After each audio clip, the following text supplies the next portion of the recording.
Well, I use the Intuos for photo editing, especially touch-ups. A lot of shoots that we do, it's blemish removal, color correction, and detail touch-ups, removing of unwanted objects in the scene. Well, Intuos 5 gives a little bit of improvements.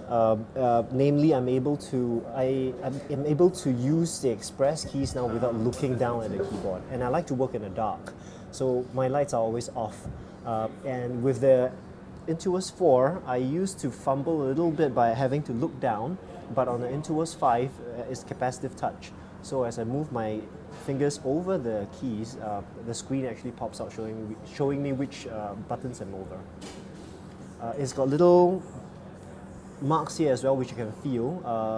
That will help me have a feel of which buttons I'm over. I like the wireless capability. That means that I can actually use it for my presentations and my classes now. I like to do annotations on my diagrams, drawing arrows, circling things, and it used to be harder to do it because I need to run back to my table where the tablet is tied to, which is tethered by USB. And now I can actually do it wirelessly by actually just holding it around and just circling or drawing annotations on it. Photographers, you could do photo editing at least 3 times faster than you could with a mouse, and it's a lot more precise as well because you're not, with a mouse it's either on or off.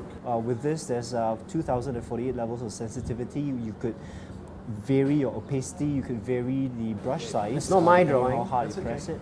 And it's important because when you draw a curve, it's a lot more natural with a pen than compared to a mouse. Hold on. The multi-touch capabilities are interesting.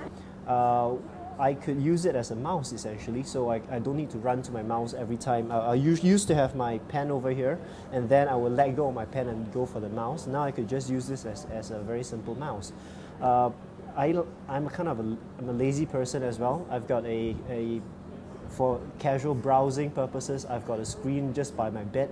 This would be my perfect device for the bed. I used to use a mouse on the bed, it's quite difficult. This would be interesting.